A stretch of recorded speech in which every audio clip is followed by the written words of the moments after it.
Les salariés du public ont-ils de bonnes ou de mauvaises raisons d'être en colère? C'est l'une des questions qu'on va se poser ce matin dans La République LCI. Roselyne Bachelot va nous dire bien sûr ce qu'elle en pense. Natacha Polony est présente également pour la revue de presse. Vous aussi, n'hésitez pas à réagir sur Twitter avec le hashtag République LCI et sur la page Facebook de l'émission La République LCI. C'est parti. Vive la République et vive la France. Vive la République et vive la France. Vive la République, vive la France. Et vive la République LCI avec Roselyne Bachelot. Salut Roselyne. Salut Julien, ça va? Bah et vous? Ça va. Bonne humeur, bien, mauvaise? Bonne humeur. J'ai une humeur aujourd'hui agricole, paysanne, parce qu'en ce jour de revendication des fonctionnaires, j'ai voulu parler de gens qui sont des sacrifiés. Cette situation de l'agriculture familiale et en particulier des jeunes agriculteurs. 2 agriculteurs se suicident tous les jours dans notre pays. La situation est dramatique pour beaucoup. La moitié des agriculteurs a un revenu moyen de 354 € par mois. 50% des éleveurs laitiers a un revenu négatif. Les faillites explosent, l'endettement s'intensifie de manière intolérable. Tout à l'heure, nous allons parler du prix des produits agricoles. Il ne faut pas seulement regarder cela avec des yeux d'économiste. Il y a trop de souffrance dans le monde rural, trop d'exigences des consommateurs, trop de normes qui asphyxient les paysans, trop de grandes enseignes qui se font du gras sur leur sueur. Alors attention, le désespoir mène vite à la révolte et il y aura de vraies raisons de l'explosion. Et il y aura un représentant des jeunes agriculteurs qui sera avec nous d'ailleurs dans la seconde partie de l'émission tout à l'heure, parce que c'est vrai que c'est l'un des sujets évidemment très importants de cette journée, ces nouveaux chiffres sur le revenu des agriculteurs. Pour évoquer ce sujet et plusieurs autres sujets avec nous ce matin, Charles Becbédé qui est entrepreneur, élu Les Républicains de Paris. Bonjour à vous. Également François Calfon, membre de la direction collégiale du PS. Bonjour François Calfon. Alison Tassin est également avec nous du service politique de LCI. Salut Alison. On vous retrouve dans quelques instants, mais d'abord c'est bien sûr la revue de presse. Natacha Polony sans filtre. Avec donc Natacha, les fonctionnaires qui manifestent aujourd'hui. Et évidemment, ça a bien inspiré la presse. Oui, ça c'était assez logique. Et puis ce matin, tout le monde était sur le pont pour en parler dans les matinales. Ouais. Alors, vous allez bien écouter. On a d'abord Gérald Darmanin sur CNews, ensuite Christophe Castaner au 4 Vérité. Et le fonctionnement, la logique est à peu près la même. Écoutez, d'abord, on verra ce soir quelle a été la mobilisation. Moi, je veux dire aux agents publics que je comprends à quel point aujourd'hui ils souhaitent de nouveau faire partie de ce pacte républicain. Mais j'entends ce que dit Laurent Berger. Moi, j'ai beaucoup de respect pour les demandes syndicales. Elles sont souvent légitimes. Je dis à Laurent Berger que quand vous regardez l'augmentation en moyenne de la rémunération des agents publics, c'est 4% cette année. Quel agent du privé a en moyenne 4% d'augmentation? Donc ça veut dire que cette colère qui s'exprime sur le pouvoir d'achat n'est pas légitime? Sur le pouvoir d'achat, je pense qu'elle ne l'est pas. Mais la colère, elle est légitime. Elle est légitime parce qu'aujourd'hui, il y a une inquiétude dans la fonction publique. C'est dur, dans certains postes, d'assumer la responsabilité dans nos hôpitaux, de l'accueil dans les services des urgences, où il y a ces tensions quotidiennes. Pour la fonction publique d'État, l'augmentation nette des rémunérations est de 3,7%. C'est pas mal, 3,7%. Beaucoup de Français aujourd'hui pensent que c'est beaucoup. On a révisé sur les chiffres du côté du gouvernement. On respecte, on fait très attention, on aime, c'est normal, la colère, ils sont dans la rue, c'est très bien. Ouais. Enfin, tout de même, les salariés du privé seraient quand même bien contents d'avoir la même chose. Bon, ça fonctionne à peu près comme ça aussi dans la presse, d'ailleurs. Alors, La Croix en fait sa une. Quel avenir pour les fonctionnaires? Parce que c'est quand même la question principale. L'Humanité, en revanche, titre « Fonctionnaires en grève et le service public, bordel ». Et oui. Alors, bon, sans surprise, dans l'opinion, Nicolas Béthou qualifie ce mouvement d'étrange syndrome victimaire, de curieux déni de réalité. Mais on s'intéresse surtout au front syndical. Dans Sud-Ouest, Bruno Dive écrit « Ce front syndical apparemment restauré. On a une journée d'action des fonctionnaires comme il n'y en a pas eu depuis Nicolas Sarkozy. Et il est difficile, visiblement, d'échapper à l'ancien monde, celui du bordel, celui des fainéants. » Jean-Michel Helvig note tout de même dans La République des Pyrénées que, en d'autres temps, on aurait parlé de grand-messe pour une journée comme celle-là. Force est de constater que si la foi des participants sera toujours là, la liturgie tourne désormais un peu à vide. Et Jean-Michel Servan, dans le Midi Libre, conclut: derrière ce conflit se cache un autre combat en trompe-l'œil. C'est sans doute ça l'essentiel. Un bras de fer impitoyable entre la CGT, la CFDT et FO. Ouais. Chacun prêche pour sa paroisse et cherche à décrocher le leadership syndical. 3 organisations en pleine mutation qui appliqueront aujourd'hui le même mot d'ordre: faire bande à part. Alors, simplement, on pourra aussi noter dans le Figaro un article tout de même fondamental, une promesse de refonte du service public qui a un air de déjà-vu. Et c'est ça la question. Qu'est-ce qu'on fait du service public? Est-ce que réellement on va transformer les services de l'État plutôt que de s'intéresser au nombre de fonctionnaires? Il n'y a pas que les fonctionnaires ce matin dans la presse, il y a aussi cette question posée par certains journaux. L'État joue-t-il son rôle, notamment sur la question de la sécurité? Et ça, c'est une question cruciale. Le Parisien publie une double page sur une enquête menée par Greenpeace qui a fait appel à des experts internationaux pendant 18 mois pour alerter les pouvoirs publics sur la sécurité de nos centrales nucléaires. Parce que, en fait, traditionnellement, on craignait pour l'emballement des réacteurs. Ça, on a des cuves, on a du béton, plus d'1 mètre de béton pour protéger le cœur des réacteurs. Mais on n'avait pas réfléchi au risque terroriste. Ouais. Et les piscines de refroidissement sont vulnérables. Or, elles stockent le combustible usé. À La Hague, nous dit le Parisien, il y a autant de combustible dans les 4 piscines que dans les 58 réacteurs français au total. Donc, il serait peut-être temps de regarder un petit peu. Allez, sur les réseaux sociaux, là aussi, on va regarder un peu ce qui s'y passe. Et ce qui a buzzé sur les réseaux sociaux récemment, c'est une publicité pour du savon. Et oui, c'est le Parisien, ça, qui nous en parle, parce que visiblement, elle fait beaucoup parler, cette publicité. Les savons Dove ont eu une très mauvaise idée, c'est de nous montrer, pour illustrer leur savon, eh bien, une femme noire qui enlève son t-shirt et du coup, elle devient blanche. C'est quand même assez ahurissant. On se demande comment il n'y a pas eu, à un moment donné, quelqu'un pour leur dire que c'était peut-être pas la meilleure idée. À la décharge de l'entreprise, il n'y a pas que 2 jeunes femmes, hein. On en voit plusieurs, il y a un processus de morphing. Bien sûr. On peut penser que l'intention initiale, c'était de... L'intention était sans doute très sympathique. Oui, voilà. C'est une erreur majeure. Pourquoi? Parce qu'il y a une souffrance. Et on la voit dans un article de Marie-Claire qui nous présente des photos. Par exemple, la photo d'une petite fille blanche devant un rayon rempli de poupées noires. Pour nous dire qu'en fait, les petites filles noires, c'est ce qu'elles vivent. C'est que souvent, il y a des rayons entiers de poupées blanches. Alors, on voit aussi une photo avec une femme noire servie par une soubrette blanche pour inverser les rôles. Des femmes asiatiques manucurées par des blanches, là aussi, pour sortir des clichés. Et la question des modèles d'identification des enfants, elle est fondamentale. Isabelle Bonny-Clavry, par exemple, raconte qu'elle a découvert à 6 ans qu'elle était noire quand on lui a refusé, dans la crèche vivante de son école, le rôle de Marie pour lui assigner celui de Balthazar, et oui, le roi mage. Voilà. Et c'est une souffrance. Oui, bien sûr. S'il n'y avait qu'un seul article à lire aujourd'hui, Natacha. Alors, il n'y en a pas qu'un seul, en fait, mais il y a un seul thème. Ouais. Jean Rochefort, tout de même. Vous ne sûr. pouvez pas l'oublier. Le Parisien fait sa une. Vous allez nous manquer, monsieur Rochefort. Libération, titre Cavalier seul. Dans l'Union, Sébastien Lacroix écrit l'ennui avec la mort de Rochefort, c'est qu'elle s'ajoute à celle de Victor Lanoux, Philippe Noiret, Claude Rich, Annie Girardot, Bruno Kremer, Mireille d'Arc. La bourgeoisie giscardienne des années 70, écrit-il, s'efface avec ses R16 et ses pattes d'EF, emportant l'insouciance d'une époque. Petit à petit, on enterre les 30 glorieuses. Et Denis Domain ajoute... Il découvre qu'on est mortel. Et ça, oui. Quand même, c'est un scoop. Denis Domain ajoute dans la Nouvelle République que derrière le paravent d'impassibilité de Jean Rochefort campait un désespoir parfaitement bien élevé. En ce sens, Jean Rochefort incarnait une forme d'élégance à la française. Que la fête commence, tout était dit. Rochefort, acteur à cheval, nous l'entendons nous souffler. Oui, mais sur quoi ?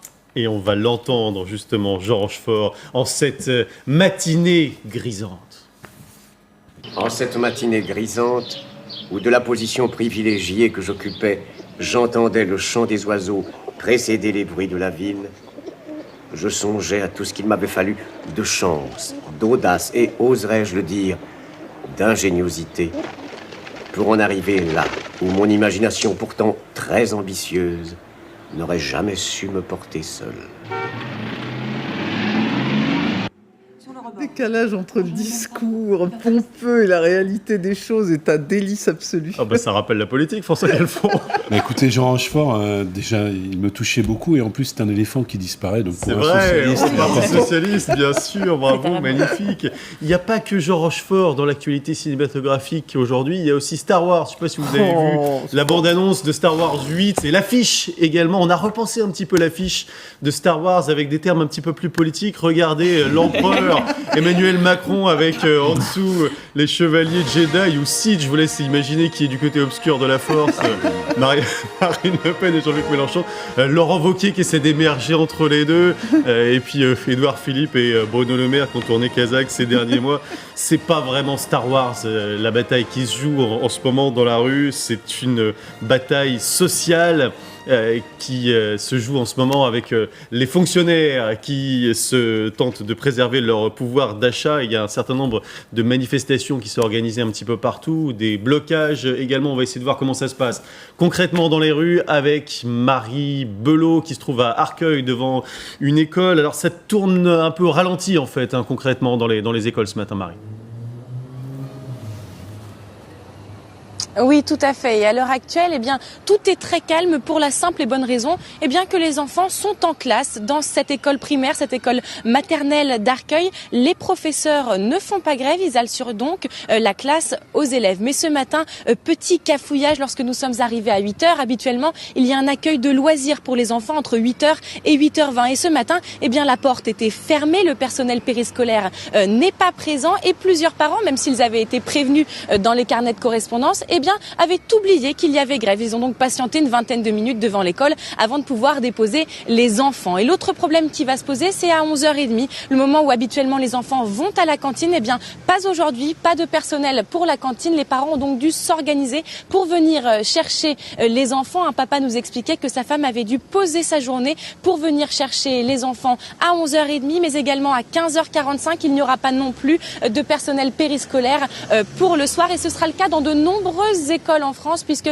la grève est particulièrement suivie dans l'éducation nationale et notamment dans les écoles primaires où il y a à peu près environ 50% de grévistes et plus de 1500 écoles fermées.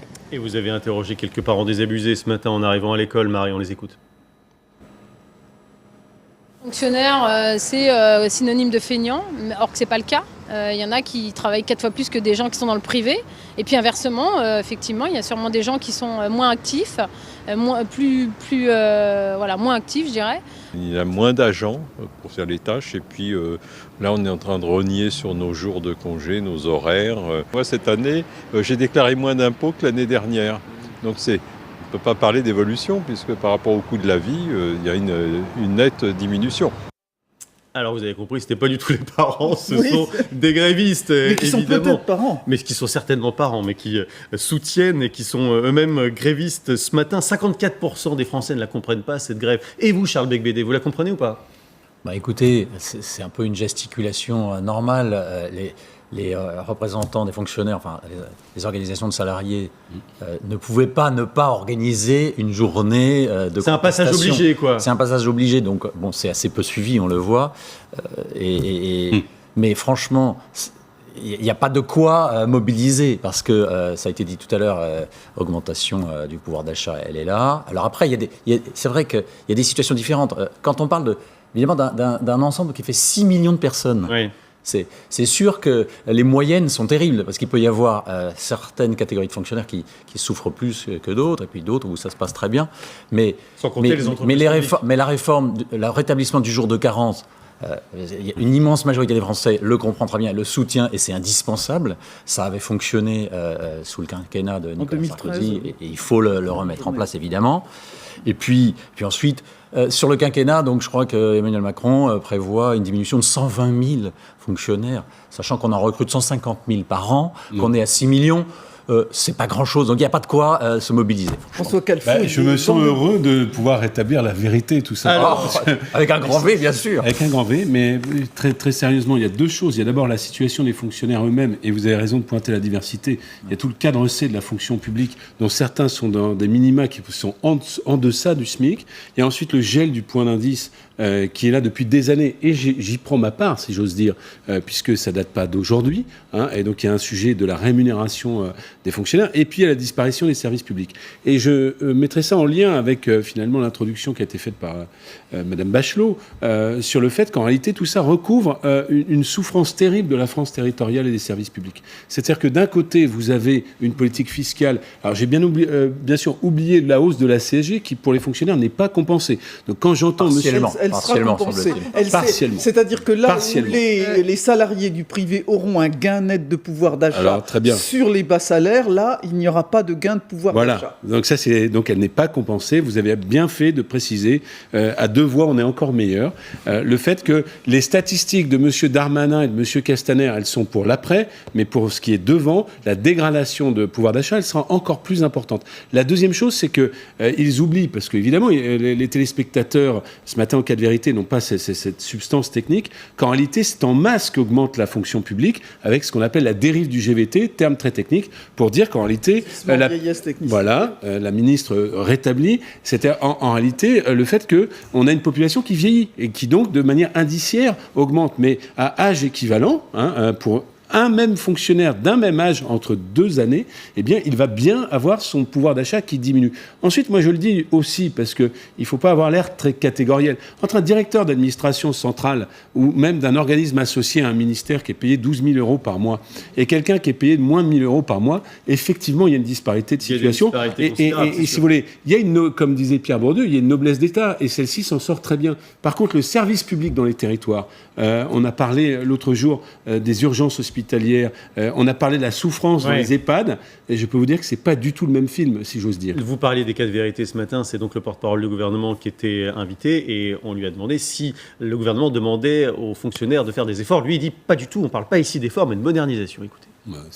Oui, mais on ne leur demande pas un effort, si ce n'est de s'engager avec la passion qui est la leur pour beaucoup d'entre eux dans la modernisation de leur travail. L'époque, par exemple, où on devait faire la queue au guichet pour déposer sa feuille d'impôt, sa déclaration fiscale, cette époque est derrière nous. Il y a des endroits où on peut baisser le nombre de fonctionnaires. Il y a des endroits où il faut les augmenter. C'est le fait d'être figé qui ne va pas, parce que notre société, elle bouge et que le besoin de services publics, il n'est pas le même. Ça veut dire qu'on peut réformer la fonction publique. Mais j'espère bien qu'on puisse la réformer, notamment en changeant les métiers. Monsieur Calfon, est-ce que néanmoins, il n'y a pas des secteurs d'abord où on peut avoir des gains d'organisation? Est-ce qu'il n'y a pas dans la fonction publique territoriale des dérives qu'on peut regretter? Et on ne peut pas quand même uniquement parler quantitatif, il faut parler aussi qualitatif. Bien sûr, Roselyne, vous me donnez l'occasion de répondre à Monsieur Castaner qui voudrait faire passer les fonctionnaires pour des gens qui sont allergiques au changement. En réalité, ils ne sont pas du tout allergiques au changement. Il y a notamment dans le numérique, il y a des administrations qui sont totalement transformées. Je parle de Pôle emploi, puisque vous me posez des questions et qui ont affaire à des afflux de... Mais c'est ce qu'il a dit, c'est ce qu'il a expliqué. Oui, mais d'accord, mais il laisse entendre qu'on ne l'a jamais fait. C'est absolument pas faux, non, absolument pas vrai. Il vient de dire le contraire. Non, non, mais on entend bien le discours qui est ils sont trop payés, donc opposer les fonctionnaires au privé. Regardons les ça a chiffres été pointé par Natacha sur le salaire. Regardons les chiffres, comparons le salaire moyen, puisque vous en parlez, le net moyen, voilà, il est plus élevé. Oui, alors c'est ce qu'on vient de chez les fonctionnaires. À 5 € près, c'est exactement ce qu'on vient de dire, c'est-à-dire qu'il y a de fortes disparités. Et pour répondre, dans le privé aussi. Et pour répondre à Roselyne Bachelot, si vous êtes d'accord, sur la fonction publique territoriale, il y a sans doute des gains à faire, y compris dans l'administration territoriale, Roselyne, parce que vous savez bien que quand on décentralise, on laisse l'administration miroir dans l'État, alors qu'on pourrait parfaitement ne pas le faire. Donc là, il y a des gains nets du fait de la décentralisation de fonctionnaires à avoir. La deuxième chose, c'est 25% d'embauche dans la fonction publique territoriale. Oui, mais c'est la ligne de Charles Becbédé. Non, mais si on fait une comparaison, il faut aussi parler des retraites dont on sait qu'elles sont très inégales entre le secteur public et le secteur privé. Mais moi, je ne suis pas pour l'amoindrissement des droits. Le secteur public, c'est calculé sur les derniers mois de rémunération, alors que dans le secteur privé, c'est les 25 dernières années. Il faut comparer aussi l'absentéisme. Et malheureusement, et ça c'est le qualitatif, et il est à regretter que dans certaines collectivités territoriales, il y a un laisser-aller général. Regardons le temps de travail. La semaine du président avec parfois 29 jours de congé de maladie de complaisance. C'est que vous épousez en tant que républicain, et finalement dans la guerre contre les territoires. Mais vous allez voir la colère des élus qui tiennent à peu près ce pays debout. Parce que si vous n'avez pas les emplois aidés, si vous n'avez pas les emplois de catégorie C, que vous qualifiez de complaisance, vous avez des bons... Non, c'est pas ce que j'ai dit. Non, mais ça a été un peu... l'absentéisme. D'accord. C'est une réalité, vous pouvez pas les uns après les autres. Sur si Paris, vous n'avez pas ce lien social... 70 000 fonctionnaires. Si vous n'avez pas ce lien social, dans un monde où, chiffre de l'opinion hier qui m'a frappé, 85% des créations d'emplois privés, vous savez où elles ont lieu ? Dans les métropoles.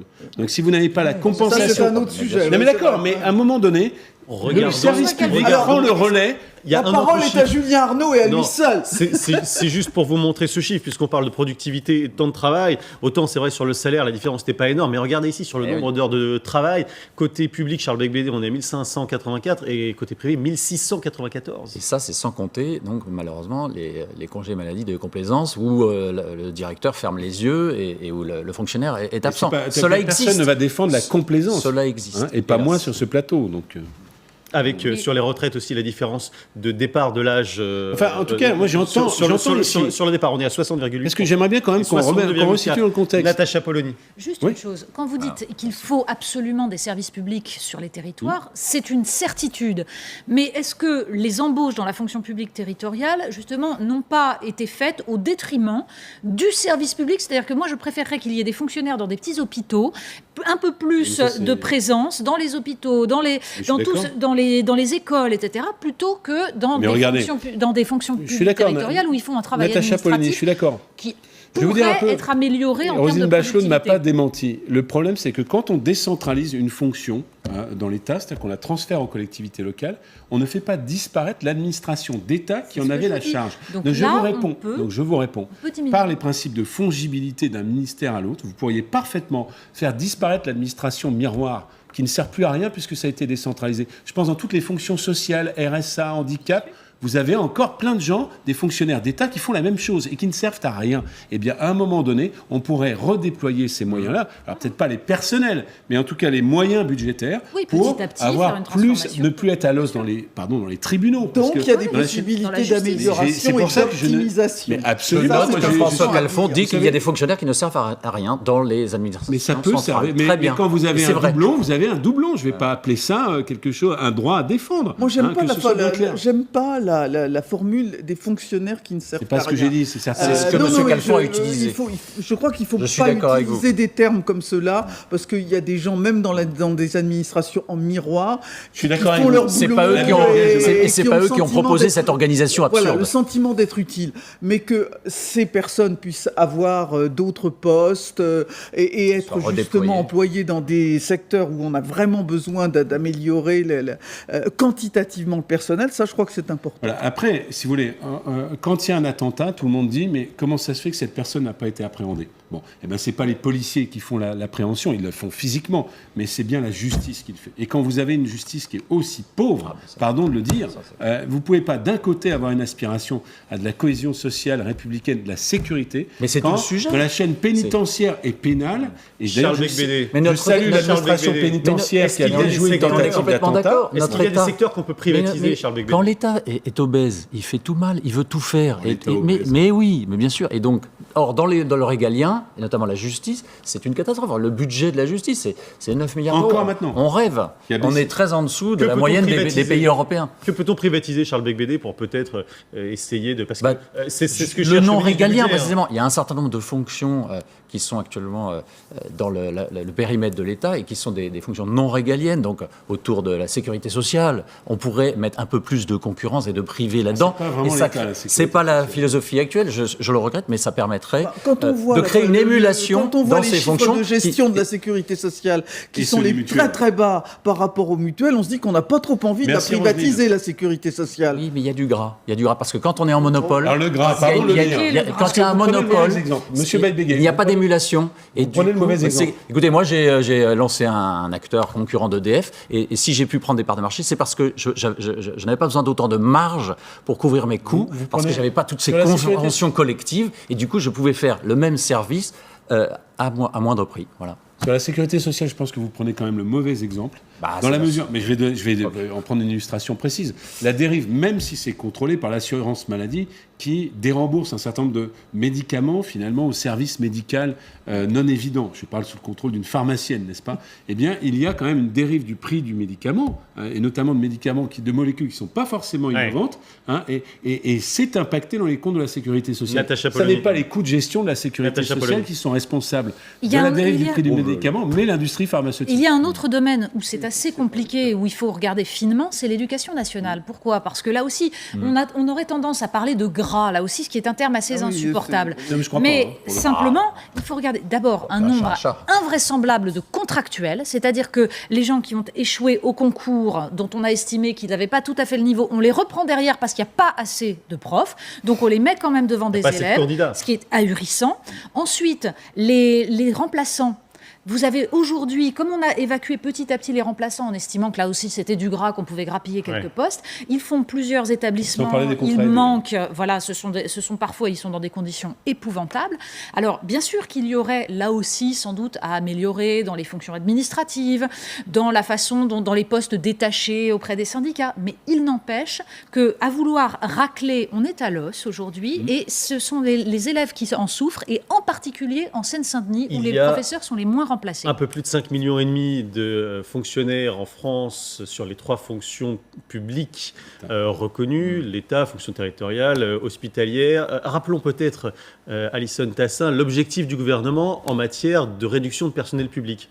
Il y a 120 000 emplois sur le quinquennat, donc c'est vrai qu'on peut estimer que c'est peu. C'est pas vraiment, là on peut pas vraiment parler de gras, mais ce sont à chaque fois des choses assez ciblées, par exemple à Pôle emploi. En fait, il y a un souci. Le mot, j'ai l'impression qui ne vient pas, c'est à la fois la flexibilité et l'efficience en réalité, de savoir qu'il y a des postes que des gens occupent et qui ne servent à rien, si on peut plus ou moins reprendre ce terme, ou même si Roselyne ne l'aime pas beaucoup, et d'autres postes où ça manque dans l'éducation nationale. Clairement, il y a des manques, il y a plusieurs mois, parfois des enfants qui n'ont pas de professeurs pendant plusieurs mois.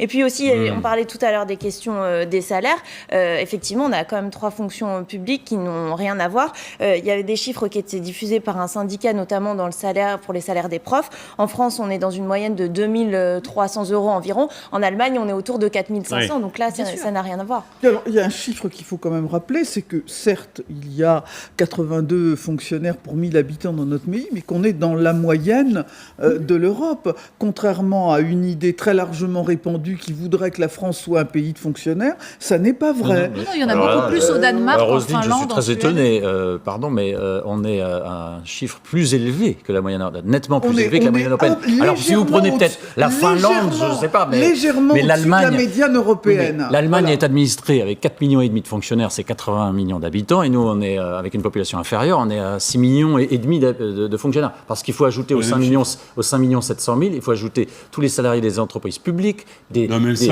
agences publiques, des établissements publics, c'est-à-dire les musées, etc. Et on est à 6,5 millions en fait. Vous additionnez des choux et des carottes. C'est à partir du moment où un salarié sous statut privé, SNCF, EPIC, est compté comme fonctionnaire, à ce moment-là, on peut y aller dans votre addition libérale. Je fais la distinction, mais je dis l'ensemble de ces agents publics. Avec cette parabole adipeuse, n'est-ce pas, que vous utilisez à dessein, je fais un petit relent puisque on voit votre côté bronzé de la Startup Nation, n'est-ce pas ?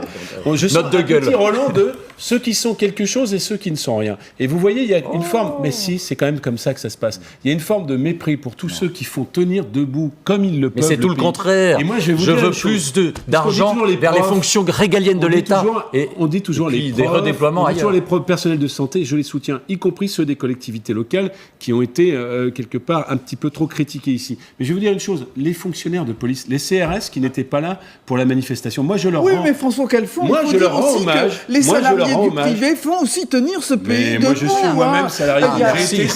Il n'y a pas que les salariés, du public. Mais si vous voulez, vous avez tendance à opposer les salariés du public qui seraient ceux qui font tenir le pays debout, qui sont dévoués, et finalement le boulanger, le médecin... Mais je les adore. Moi je dis ça, mais j'achète mon bon pain en boulangerie et pas au supermarché. Il faut aussi tenir ce pays debout et il se lève la nuit. Et c'est ça, et tout de même, en termes de temps de travail, je peux dire qu'il y a une souffrance de la part de beaucoup d'artisans, d'indépendants. Si vous voulez, moi, ce que je un sentiment d'injustice. Si j'ai donné ce sentiment, je m'en excuse, mais c'est cette tendance qu'ont un certain nombre de gouvernements, est en réalité de droite, parce que ce gouvernement est un gouvernement de droite. J'entendais M. Castaner qui a oublié sa main gauche, ça n'a rien à voir M. Darmanin qui se rappelle de sa main droite.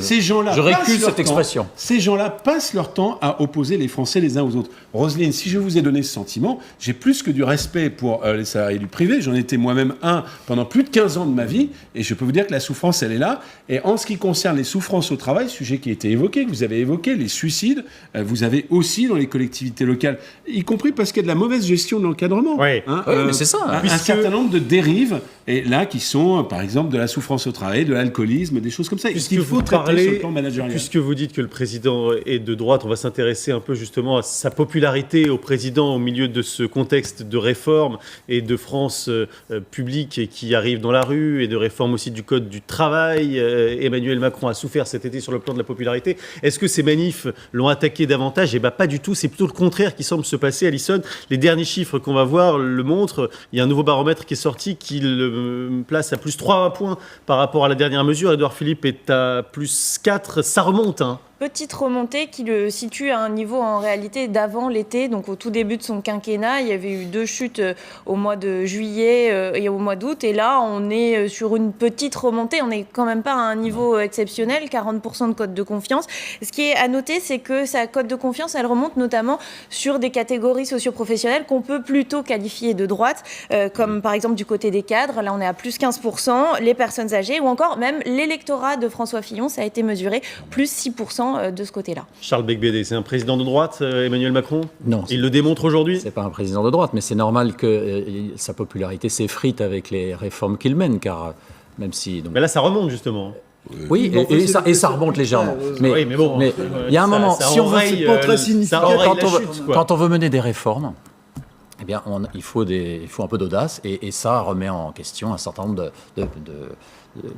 de groupes donc qui peuvent être affectés par les réformes. Schröder l'avait fait en son temps, et il était au plus bas dans les sondages. D'ailleurs, il avait fini par devoir quitter le pouvoir. Mais moi, je pense que c'est donc un bon signe quand l'exécutif n'est pas au sommet. C'est un bon signe d'être très impopulaire. Parce que ça veut dire qu'il se bouge. Parce que sinon, franchement, ça sert à quoi ? On a un quinquennat pour agir. Donc on a bien compris que le problème des Républicains, pour se situer par rapport à En Marche, c'est le curseur droite-gauche et au nombre de fonctionnaires supprimés. Donc, il ne l'a pas qualifié de droite. C'est peut-être un peu caricatural. Ça a été tout le débat de la primaire. Il ne l'a pas qualifié de droite parce qu'il en fait 120 000. Souvenez-vous qu'on était un curseur à 500 000. Vous voyez, c'est un peu le sujet qui nous est posé. C'est pas simplement ça, parce que c'est pas ça la droite et la gauche. J'ai bien aimé notre plateau, il remonte. Mais en même temps, pour prendre un mot qui lui est cher, il a chuté plus que Nicolas Sarkozy sur la même séquence, plus que François Hollande. Oui. Donc il faut quand même bien comprendre la chose. Et puis peut-être que la solution pour chuter encore plus, c'est ce que vous dites, c'est-à-dire le Graal de la droite. Finalement, plus on est impopulaire, plus on est quelque part churchillien. Et c'est ce que vous nous dites. Pardon, mais c'est un bon signe qu'il soit impopulaire. Vous confondez réforme économique et la part de critique et droite. Il y a deux problèmes, en effet. Il y a la question d'Emmanuel Macron et de la façon dont il va mener son quinquennat. Et encore une fois, je pense qu'il a suffisamment montré à quel point il jouait le long terme. C'est-à-dire que le problème n'est pas la cote de popularité immédiate. La question est de savoir s'il va... Non, ça ne veut rien dire. Voilà. La question, c'est est-ce qu'il va réussir ou est-ce qu'il va échouer. Et ça, on le verra dans 1 an, dans 2 ans. Et là, en revanche, il faudra s'intéresser à la façon dont les Français perçoivent l'état de leur pays. Et ça, bon... Après, chacun peut imaginer la façon dont ça va se passer. Mais ensuite, c'est vrai que le positionnement de ce qu'on appelle la droite, même si le terme aujourd'hui ne veut plus dire grand-chose, est très compliqué face à cela. Parce qu'en effet, sur les questions économiques, vous êtes condamné à expliquer qu'il ne va pas assez loin, alors qu'en fait, ça va exactement dans votre sens. Mais il reste l'autre dimension, les questions sociétales, la question du conservatisme. Ce qui est aussi assez intéressant, c'est l'équipe gouvernementale. Là aussi, on a des codes de confiance assez différenciés. Ce sont aussi les ministres qualifiés de droite qui remontent, Bruno Le Maire ou encore Jean-Yves Le Drian. Sur le podium, c'est Nicolas Hulot, Alain Juppé et Jean-Yves Le Drian pour les personnalités préférées. Alain Juppé n'est pas au gouvernement. Il y a quelque chose qui m'avait échappé. Pour montrer les personnalités cachées. Les personnalités j'allais dire, bien sûr qu'il y est, Alain Juppé. Par exemple, pour parler Édouard du ministre du jour, Gérald Darmanin, il prend 5 points dans ce sondage. Non, personne ne le connaît, mais c'est un ministre qui va être quand même en pointe, et notamment sur une journée. Allez, merci beaucoup. Le débat se poursuit dans La République LCI qui bouillonne plus que jamais aujourd'hui. On se retrouve juste après le journal.